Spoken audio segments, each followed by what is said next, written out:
Hi, this is Mrs. Chavez. Today we're going to look at this section 2 on Islam. I'm going to look at how Islam expands and the way that it expands.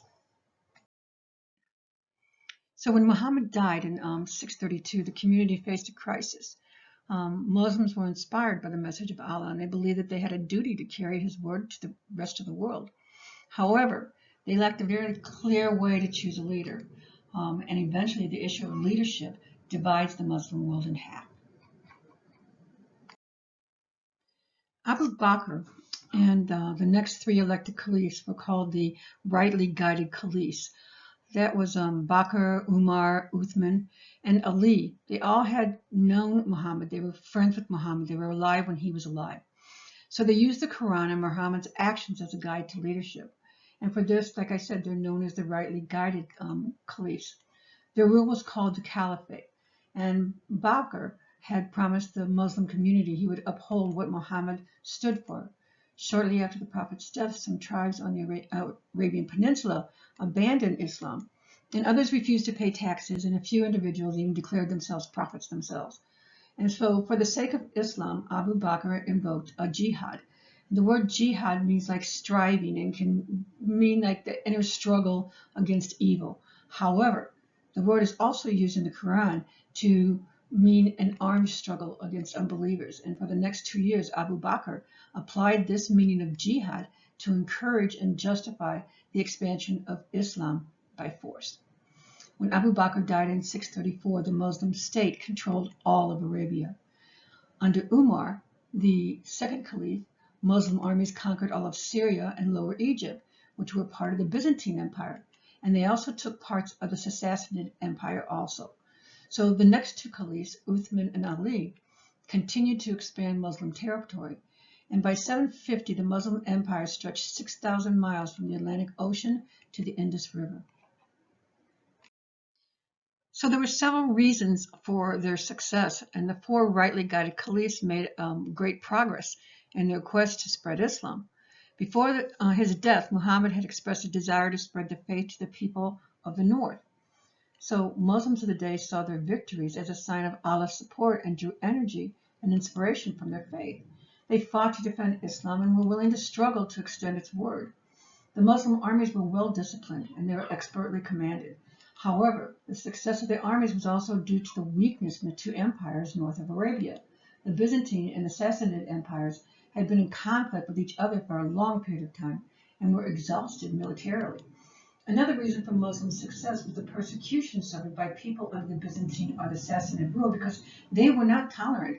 They did not support anyone who did not support the official state religion, either Christianity in the Byzantine or Zoroastrianism in the Sassanid. They persecuted people, and those persecuted people often welcomed the invaders in their cause and chose to accept Islam. They were attracted by the appeal of the message of Islam also, which offered equality and hope in this world, not just in the next. They were also attracted by the economic benefits for Muslims of not having to pay a poll tax. Because the Quran forbade forced conversion, Muslims allowed conquered peoples to follow their own religion. So the Muslim empire expanded by conquering land and the people who were there, offering conversion to the people who wanted to convert to Islam. Now, Christians as Jews and Jews as people of books received special consideration. They had to pay a poll tax each year in exchange for exemption from military duties under the Muslim empire. However, they were also subject to various restrictions on their lives. Before entering the newly conquered city of Damascus in the northern Arabian province of Syria, Khalid ibn al-Walid, one of Abu Bakr's chief generals, detailed the terms of surrender. In the name of Allah, he said, the compassion, the merciful, this is what Khalid ibn al-Walid would grant to the inhabitants of Damascus. He promises to give them security for their lives, property, and churches. Their city wall shall not be demolished, neither shall any Muslim be quartered in their houses. Thereunto we give to them the pact of Allah, and the protection of his prophet, the caliphs and the believers. So long as they pay their taxes, nothing but good shall befall them. Tolerance like this continued after the Muslim state was established. Though Christian Jews, they weren't allowed to spread the religion. They weren't allowed to go around and convert people to their religion, they could take part in the Muslim-run government. They could become officials and scholars and bureaucrats. Despite their spectacular gains on the battlefield, the Muslim community had difficulty maintaining a unified rule. It was a large empire and spread out over large areas of land. In 656, Uthman was murdered, starting a civil war in which various groups struggled for power.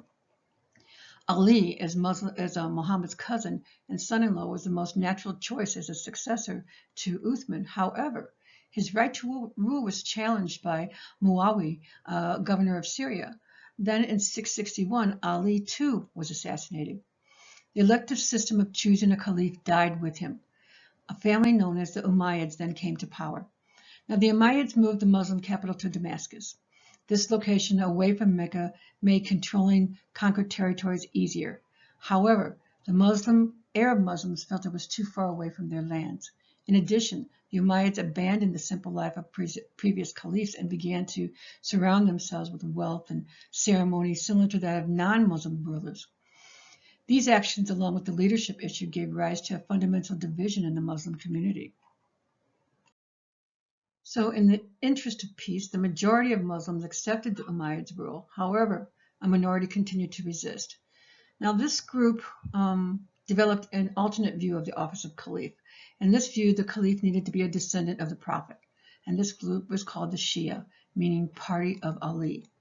Members of this group were called Shiites, and those who didn't outwardly resist the rule of the Umayyads later became known as Sunni, meaning the followers of Muhammad's example. Another group, the Sufi, rejected the luxurious life of the Umayyads, and they pursued a life of poverty and devotion to a spiritual path. Now, vigorous religious and political opposition to the Umayyad Caliphate led to its eventual downfall. Rebel groups overthrew the Umayyads in the year 750, and the most powerful of those groups, the Abbasid, took control of the empire. So when the Abbasids came to power in 750, they ruthlessly murdered the remaining members of the Umayyad family. One prince named Abd Rahman escaped the slaughter and fled to Spain. And there he set up an Umayyad Caliphate. If you look down at the map, you're going to see the Umayyad Caliphate Emirate on the map. Here it is. That's the key.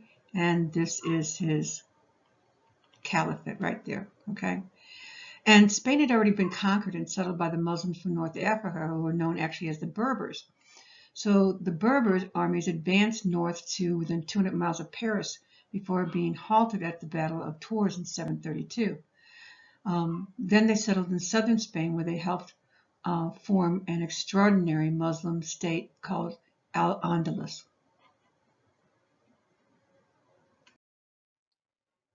In order to solidify their power, the Abbasids moved the capital of the empire in 762 to a newly created city called Baghdad, and this was in central Iraq, right up here on the map. The location on a key trade route gave the caliph access to trade goods, to gold, and information about the far-flung empire. The Abbasids developed a strong bureaucracy to conduct that huge empire's affair, and a treasury kept track of the flow of money and taxes. A special department managed the business of the army, and diplomats from the empire were sent out to the courts in Europe, Africa, and Asia to conduct imperial business. To support this bureaucracy, the Abbasids taxed land, imports and exports, and non-Muslim wealth. The Abbasid Caliphate lasted from 750 to 1258, and during that time, the Abbasids increased their authority by consulting religious leaders, but they failed to keep complete political control of the immense territory. And independent Muslim states started to spring up, and local leaders dominated many of the smaller regions with their clans and tribes. The Fatimid Caliphate was formed by Shia Muslims who claimed descent from the Muhammad's daughter Fatima, and the caliphates began in North Africa and spread across the Red Sea to Western Arabia and Syria. However, the Fatimids and the other smaller states were still connected to the Abbasid Caliphate through religion, through language and trade and economy. At the time, two major sea trading networks existed. There was the Mediterranean Sea Network and the Indian Ocean Network. And through these networks, the Muslim Empire engaged in sea trade with the rest of the world. Now, the land network that connected still the Silk Road of China and India with Europe and Africa, and Muslim merchants also needed only a single language, Arabic, and a single currency, the Abbasid dinar, to travel the entire empire.